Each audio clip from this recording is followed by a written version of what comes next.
وصحبه أجمعين ومن تبعهم بإحسان إلى يوم الدين. أما بعد،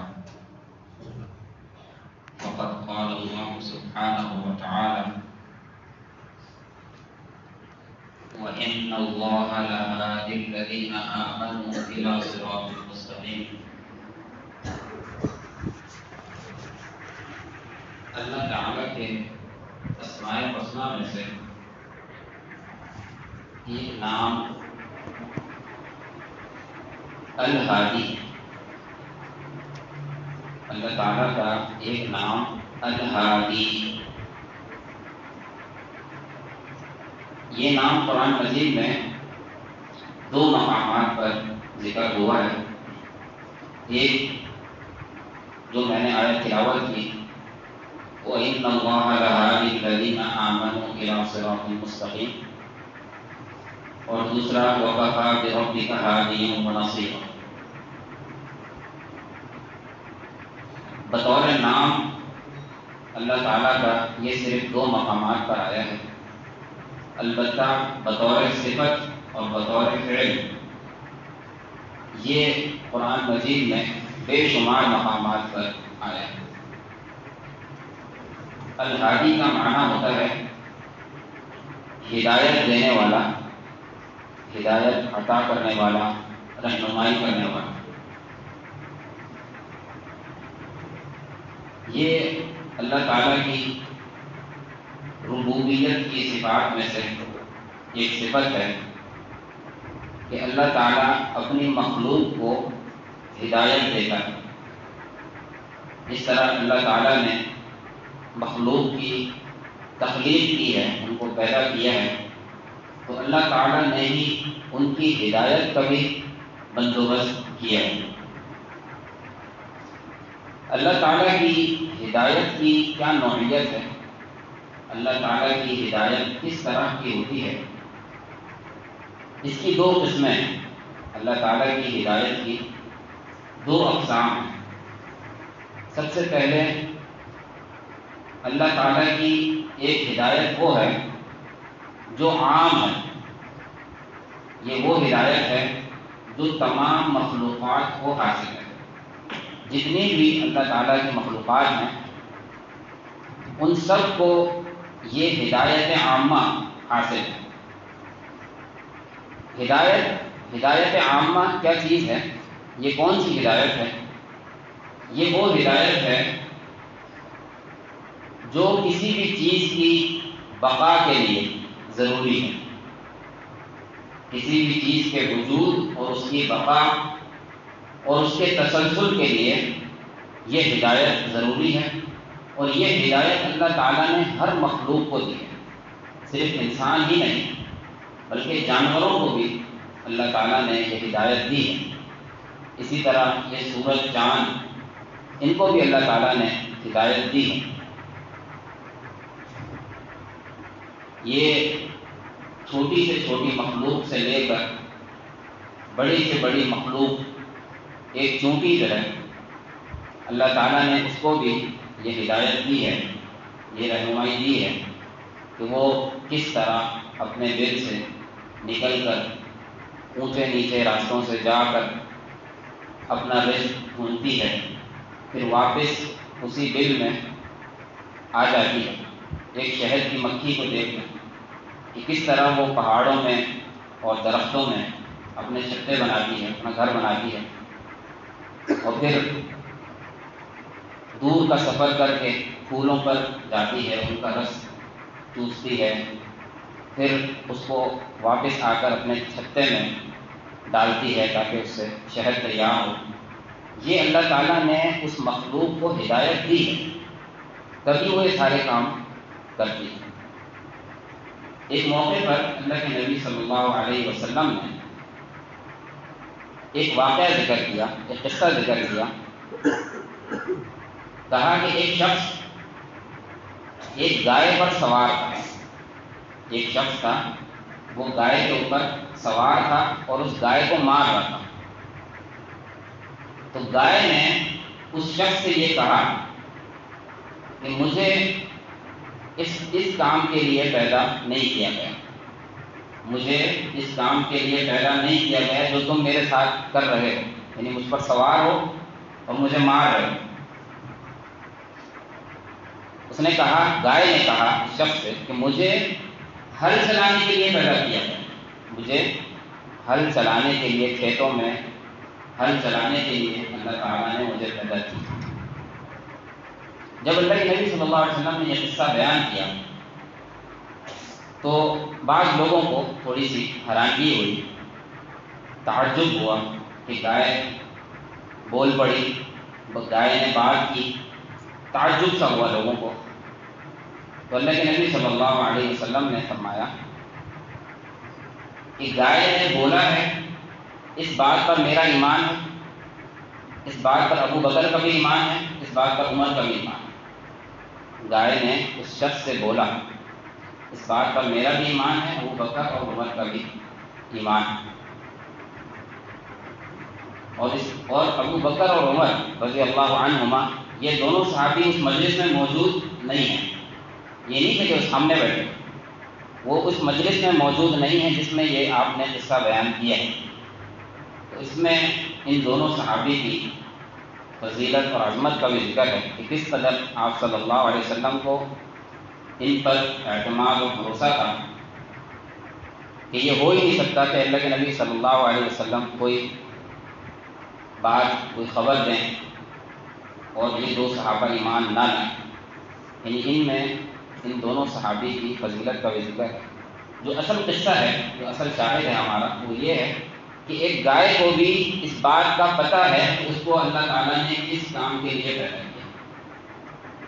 تو افسوس اس انسان پر ہے جس کو یہ نہیں معلوم کہ اللہ تعالیٰ نے اس کو اس کام کے لیے پیدا کیا، اور وہ دنیا کے اندر مشغول ہے، دنیا کے اندر اپنی ساری تگ و دو، ساری محنتیں دنیا کی خاطر، دنیا کے حصول کے لیے صرف کر رہا ہے، اور اس بات سے بالکل غافل ہے کہ اللہ تعالیٰ نے اس کو کس مقصد کے لیے اس دنیا میں بھیجا۔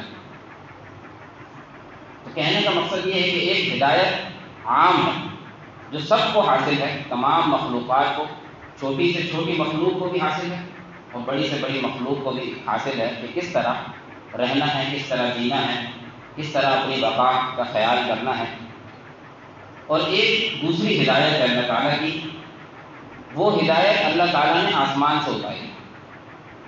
اللہ تعالیٰ نے وہ ہدایت آسمان سے اپنی وحی کی صورت میں اتاری، قرآن اور سنت کی صورت میں۔ اور یہ ہدایت جو ہے یہ سب کو حاصل نہیں ہے۔ یہ ہدایت جو ہدایت توفیق ہے، دین اسلام کی ہدایت ہے، یہ صرف اللہ تعالیٰ نے خاص بندوں کو، مومنوں کو عطا کی ہے، اور یہ ہدایت اللہ تعالیٰ نے عام نہیں رکھی، ہر کسی کو یہ ہدایت نصیب نہیں ہوئی۔ اور یہ ہدایت وہی ہے جو اللہ تعالیٰ نے آسمان سے اتاری ہے۔ یہ کسی شاعر کی شاعری کا نام نہیں ہے، یہ کسی مفکر کی فکر کا نام نہیں ہے، یہ کسی فلسفے کا نام نہیں ہے کہ فلاں نے یہ فرما دیا، فلاں نے یہ فرما دیا، فلاں نے خواب میں یہ دیکھا۔ یہ وہ ہدایت نہیں ہے، ہدایت صرف وہی ہے جو آسمان سے آئی۔ فَإِمَّا يَأْتِيَنَّكُم مِّنِّي هُدًى فَمَن تَبِعَ هُدَايَ فَلَا خَوْفٌ عَلَيْهِمْ وَلَا هُمْ يَحْزَنُونَ۔ اللہ تعالیٰ نے جب آدم علیہ السلام کو زمین پر اتارا تو یہ فرما دیا کہ جب جب میری طرف سے یہ ہدایت آئے گی، جب جب میرے پاس میری طرف سے ہدایت آئے گی، اور جو میری ہدایت کی پیروی کرے گا تو قیامت کے دن اس پر نہ کوئی خوف ہوگا نہ کوئی غم۔ تو اس سے یہ سمجھ میں آتا ہے کہ ہدایت صرف وہی ہے جو اللہ تعالیٰ نے آسمان سے اتاری، اور جو اس ہدایت کی پیروی کرے گا وہی ہدایت یافتہ کہلائے گا۔ جو کسی اور چیز کی پیروی کرے گا وہ چاہے اپنے آپ کو ہدایت یافتہ سمجھتا ہو، وہ ہدایت پر نہیں ہے۔ اللہ تعالیٰ کی جو صفت ہدایت ہے، ہدایت دینے کی جو صفت ہے، یہ جو نام ہے الہادی، اس کا ہم سے کیا تقاضا ہے اور اس کا ہمارے ایمان پر کیا اثر پڑتا ہے؟ سب سے پہلی چیز یہ ہے کہ جب انسان اس بات کو جان چکا ہے، اس بات پر ایمان لے آیا کہ ہدایت توفیق جو ہے وہ صرف اللہ تعالیٰ کی طرف سے، صرف اللہ تعالیٰ ہی جس کو چاہتا ہے ہدایت دیتا ہے اور جس کو چاہتا ہے ہدایت نہیں دیتا، حتیٰ کہ یہ اختیار اللہ تعالیٰ نے انبیاء کو بھی دی۔ اللہ تعالیٰ نے انبیاء کو بھی یہ اختیار نہیں دیا کہ وہ جس کو چاہیں ہدایت دے دیں اور جس کو چاہیں ہدایت نہ دیں۔ یہ اللہ تعالیٰ نے اختیار صرف اپنے پاس رکھا ہے کہ اللہ تعالیٰ جس کو چاہتا ہے ہدایت دیتا ہے، جس کو چاہتا ہے ہدایت نہیں دیتا۔ جب ہمارا اس بات پر ایمان ہو چکا تو اس کا تقاضا یہ ہے کہ ہم اللہ تعالیٰ سے ہدایت کو طلب کریں، ہم اللہ تعالیٰ سے ہدایت کو سچے دل کے ساتھ طلب کریں، اور یہ ہماری ضرورت ہے، اور یہ ضرورت انسان کی ہر وقت ہے۔ انسان ہر وقت ہدایت کا محتاج ہے۔ یہی وجہ ہے کہ ہم نماز میں سورۃ الفاتحہ میں اس آیت کو پڑھتے ہیں، اہدنا الصراط المستقیم۔ بار بار ہر رکعت میں سورۃ الفاتحہ ہم پڑھتے ہیں، اور اس میں یہ آیت بھی ہم پڑھتے ہیں، اہدنا الصراط المستقیم۔ اس کو بار بار پڑھنے کا مقصد یہی ہے کہ انسان ہر وقت، ہر لمحہ ہدایت کا محتاج ہے۔ قدم قدم پر انسان کو رہنمائی اور ہدایت کی ضرورت ہے، وہ اس کا محتاج ہے۔ تو اللہ تعالیٰ سے ہدایت کو طلب کریں۔ اللہ کے نبی صلی اللہ علیہ وسلم نے بہت ساری دعائیں ایسی سکھائی ہیں جس میں انسان ہدایت اللہ تعالیٰ سے طلب کرتا ہے۔ استفتاح جو ہے نماز کے اندر سورۃ الفاتحہ سے پہلے دعائے استفتاح ہم پڑھتے ہیں۔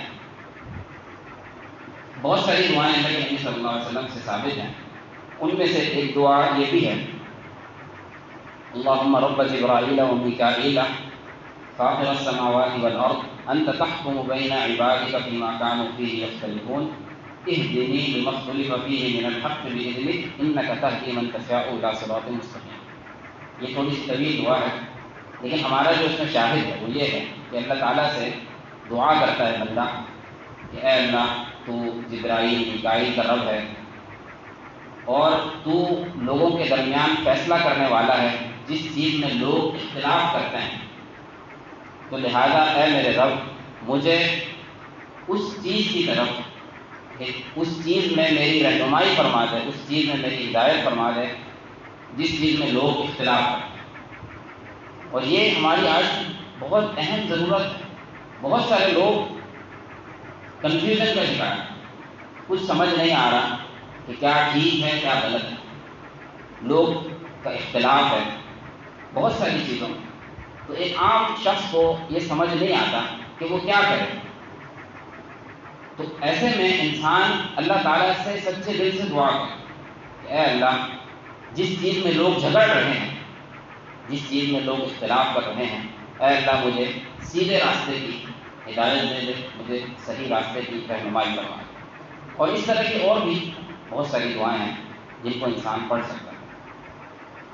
دوسری چیز یہ ہے، دوسرا اثر یا دوسرا تقاضا یہ ہے، ہدایت کی ضد گمراہی ہے۔ ہدایت کی جو ضد ہے وہ گمراہی ہے۔ انسان کو یہ چاہیے کہ وہ گمراہ ہونے سے ڈرے کہ کہیں اللہ تعالیٰ اسے گمراہ نہ کر دے۔ اس بات کا خوف اور ڈر انسان کے دل میں ہو کہ کہیں اللہ تعالیٰ اس سے ہدایت کی یہ نعمت چھین نہ لے، اسے دوبارہ گمراہ نہ کر دے، کیونکہ یہ اللہ تعالیٰ کے ہاتھ میں ہے کہ اللہ تعالیٰ جس کو چاہتا ہے ہدایت دیتا ہے اور جس کو چاہتا ہے گمراہ کر دیتا ہے، اور یہ اللہ تعالیٰ کا خاصہ ہے۔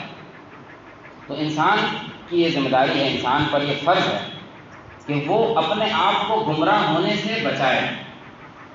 ہر وہ کام، ہر وہ حرکت جس سے انسان کی ہدایت داؤ پہ لگ سکتی ہو، جس سے انسان کی ہدایت خطرے میں جا سکتی ہو، ہر اس کام سے بچے، کیونکہ ہدایت انسان کی زندگی میں سب سے قیمتی چیز ہے، اس سے قیمتی کوئی اور چیز نہیں ہے۔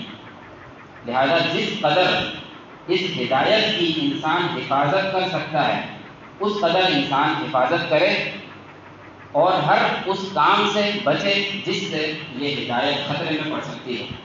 ہر اس شخص کو سننے سے بچے جس کے بارے میں یہ معلوم نہ ہو کہ وہ کیسا ہے، کیا اس کا عقیدہ ہے، کیا اس کا منہج ہے، کس طریقے پر وہ چل رہا ہے۔ آج کا یہ بہت بڑا المیہ ہے اور یہ بہت بڑی حقیقت ہے۔ آج کے دور میں لوگوں کی بہت زیادہ جو کنفیوژن ہے، بہت زیادہ جو غلط رہنمائی ہے، اس کی بہت بڑی وجہ یہ ہے کہ ہم ہر شخص کو سنتے ہیں، ہر شخص کو جو بول رہا ہے اس کو سن رہے ہیں۔ یوٹیوب کھلتی ہے، جو سامنے ویڈیو آ جائے کلک کریں گے، سنیں گے کیا کہہ رہا ہے، اور سننے کے بعد فیصلہ کریں گے، ہم خود ہی فیصلہ کر لیں گے کہ صحیح کہہ رہا تھا یا غلط کہہ رہا تھا۔ تو یہ جو اپنے اوپر انسان کا ایک گھمنڈ ہے کہ مجھے کوئی گمراہ نہیں کر سکتا، میرا ایمان بڑا پکا ہے، مجھے بڑا علم ہے، مجھے کوئی نہیں ہلا سکتا، یہ بہت بڑی غلط فہمی ہوتی ہے انسان کی۔ انسان صرف ایسے لوگوں کو سنے، ایسے لوگوں سے دین سیکھے، ایسے لوگوں سے علم لے جس کے بارے میں یہ معروف ہو، جس کے بارے میں جس کے علم کی گواہی اہل علم دیتے ہوں، جو علم کے حوالے سے، ہدایت کے حوالے سے، استقامت کے حوالے سے معروف ہو، جس کا دین ایمان معروف ہو۔ مجہول قسم کا شخص جس کے بارے میں آپ کو نہیں پتا کہ وہ کیسا ہے، تو اس کو نہ سنیں، کیونکہ اگر آپ نے اس کو سنا، اور ایسا ہو رہا ہے لوگ سن رہے ہیں، جس کی بات اچھی لگے، یہ بیان بڑا اچھا کرتا ہے، بہت اچھا بولتا ہے، بیان کرنے کا انداز اچھا ہے اس کا، سن رہے ہیں لوگ۔ اب وہ اس بیان کرنے کے انداز کے چکر میں جو بات بھی بیان کرتا ہے اس کو سن لیتے ہیں، اور پھر جب اس کا جواب نہیں آتا تو اس کو اپنا لیتے ہیں کہ ہاں صحیح کہہ رہا ہوگا، کیونکہ انسان کو علم نہیں ہے صحیح اور غلط کا۔ ایک عام شخص کو صحیح اور غلط کا پتہ نہیں ہوتا، تو لہذا اس کی یہ ذمہ داری ہے کہ وہ صرف صحیح لوگوں کو سنے، صحیح لوگوں سے دین لے، جو صحیح علماء ہیں، راسخین فی العلم ہیں، ان سے دین کو سیکھے، تاکہ اپنی ہدایت کو خطرے میں نہ ڈالے، کہ کہیں ایسا نہ ہو کہ وہ سنتے سنتے کسی ایسے شخص کو بھی سن لے جو انتہائی گمراہ ہو، اور وہ اپنے شکوک اور شبہات انسان کے دل میں پیوست کر دے، اور وہ شکوک و شبہات انسان کے دل سے نکلنے کا نام نہ لیں، انسان کے پاس اس کا جواب نہ بن پائے، اور جب جواب نہیں بنتا تو پھر اس کو اپنا لیتا ہے انسان۔ تو ہر وہ کام اور ہر وہ حرکت، ہر وہ چیز جس سے آپ کی ہدایت خطرے میں پڑ سکتی ہو، اس کام سے بچنا ہے انسان۔ اس کی ایک یہ مثال بھی دی جا سکتی ہے کہ جو لوگ انہیں کے ہدایت کو خطرے میں ڈالنے کی ایک یہ مثال بھی ہے، جو لوگ غیر مسلم ممالک کا سفر کرتے ہیں، کسی بھی غرض سے کرتے ہوں، میں یہ نہیں کہتا کہ ہر کسی کا سفر کرنا غلط ہے، لیکن اس سفر کی وجہ سے جو غیر مسلم معاشرے کے اندر رہتے ہیں، تو اس رہنے کی وجہ سے انسان کی ہدایت جو ہے وہ خطرے میں پڑ جاتی ہے۔ وہ لوگ بہت سی دفعہ اس چیز کو سیریس نہیں لیتے کہ ٹھیک ہے دیکھا جائے گا، ہمیں بڑا پتہ ہے دین کا، ہمیں کوئی گمراہ نہیں کر سکتا، وہ اس گھمنڈ میں چلے جاتے ہیں، پھر وہاں جا کر ان کے طور طریقے وقت کے ساتھ ساتھ اپنانے لگتے ہیں، ان کی باتیں اچھی لگنے لگتی ہیں، ان کے رہن سہن کا انداز اچھا لگنے لگتا ہے، پھر انسان ان کی سوچوں کو بھی اپنا لیتا ہے، ان کے طور طریقوں کو بھی اپنا لیتا ہے، لباس کو بھی اپنا لیتا ہے، ہر چیز انسان دیکھا دیکھی رہتے رہتے اپنا لیتا ہے، اور یہاں سے ہدایت انسان کی جاتی ہے، اور بالکل انسان پورا ہو کے رہتا ہے۔ تو یہ بھی ہدایت کو خطرے میں ڈالنے کی ایک مثال ہے کہ انسان ہر اس کام سے بچے جس سے انسان کی ہدایت، جو دین اسلام کی ہدایت ہے، صحیح عقیدہ، صحیح منہج کی جو ہدایت ہے، وہ خطرے میں پڑتی ہے۔ اور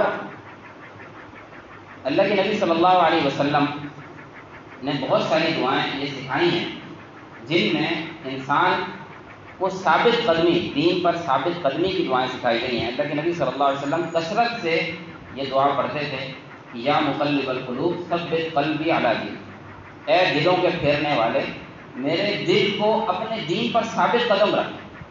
حالانکہ اللہ کے نبی ہیں، وہ اللہ کے نبی یہ دعا کر رہے ہیں کہ اے اللہ میرے دل کو اپنے دین پر ثابت قدم رکھ، کیونکہ اللہ تعالیٰ ہی کے پاس دلوں کا اختیار ہے، جب چاہے اللہ تعالیٰ دل پھیر دے۔ آج کوئی سوچ ہے، کل کوئی اور سوچ بن جائے انسان کی، آج کوئی عقیدہ ہے، کل کوئی اور عقیدہ بن جائے گا۔ تو انسان کو اس بات سے ڈرنا چاہیے کہ کہیں وہ گمراہ نہ ہو جائے۔ ربنا لا تزغ قلوبنا بعد اذ هديتنا وهب لنا من لدنك رحمة انك انت الوهاب۔ یہ قرآن دعا ہے کہ اے ہمارے رب لا تزغ قلوبنا، ہمارے دلوں کو ٹیڑھا نہ کرنا، بعد اذ هديتنا، ہدایت آنے کے بعد۔ اے اللہ ہمیں ہدایت دینے کے بعد ہمیں گمراہ نہ کر۔ اور آخری چیز اس حوالے سے میں جو ذکر کروں گا وہ یہ ہے کہ اللہ تعالیٰ ہدایت صرف اس شخص کو دیتا ہے جو ہدایت کا سچا طالب ہو، ہدایت کا سچا طالب ہو، سچی طلب ہو اس کے دل میں، اور اس کے دل میں تکبر اور اکڑ نہ ہو۔ یہ بہت ضروری چیز ہے، کیونکہ جس کے دل میں تکبر اور اکڑ ہو، گھمنڈ ہو، کچھ اپنے خود پسندی ہو اس کے اندر، تو اللہ تعالیٰ اس کو ہدایت سے محروم کر دیتا ہے۔ اور اگر انسان کے دل میں سچی طلب ہے اور وہ اللہ تعالیٰ سے دعا کرتا ہے کہ اللہ مجھے ہدایت عطا کر اور اس ہدایت پر قائم رکھ، ثابت قدم رکھ، تو اللہ تعالیٰ اس بندے کو ہدایت دے دیتا ہے، اگرچہ وہ کتنی ہی گمراہیوں کے دلدل میں کیوں نہ پھنسا ہو۔ اس کی بے شمار مثالیں ہیں کہ ایک انسان گمراہی کی دلدل میں پھنسا ہوا، بہت دور کفر کے اندر مبتلا تھا، اللہ تعالیٰ سچی طلب کی وجہ سے اللہ تعالیٰ اس کو اس گمراہی کی دلدل سے نکال کر ہدایت عطا کر۔ سلمان فارسی رضی اللہ تعالیٰ عنہ کا قصہ معروف ہے، کس طرح وہ بھٹکتے اتنا لمبا سفر کر کے اللہ تعالیٰ نے آخر ان کو ہدایت دے دی۔ اور جو ہدایت کو طلب نہیں کرتا، ہدایت اس کے سامنے ہوتی ہے، اس کو ہدایت نہیں ملتی۔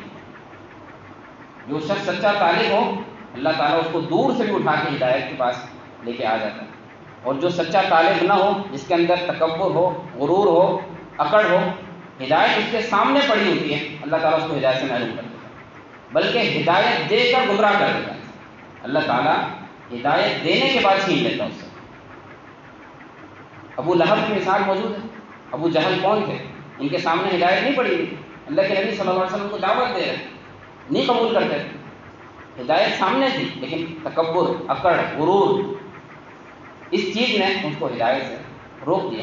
اور یہ غرور اور تکبر جو ہے، یہ ہدایت کے روکنے میں، ہدایت نہ ملنے میں بہت بڑی رکاوٹ ہے۔ ہدایت نہیں ملتی جس کے دل میں تکبر، کیونکہ تکبر جو ہے صرف اس چیز کا نام نہیں ہے کہ انسان کسی کو حقیر سمجھے، کسی کو چھوٹا سمجھے اپنے سے، یہ بھی تکبر ہے۔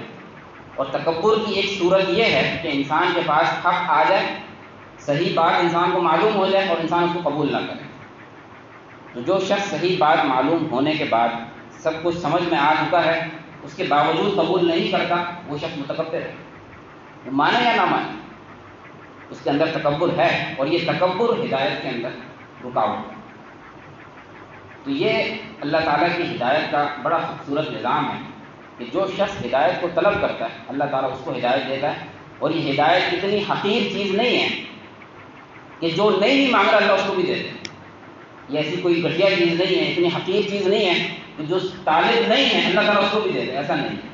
اللہ تعالیٰ صرف اسی کو ہدایت دیتا ہے جو سچا طالب ہو، اس کے دل میں طلب ہو ہدایت کی، اور تواضع ہو، انکساری ہو، عاجزی ہو، تکبر نہ ہو، اللہ تعالیٰ اس کو ہدایت دے دیتا ہے۔ سچا طالب ہونا چاہیے انسان۔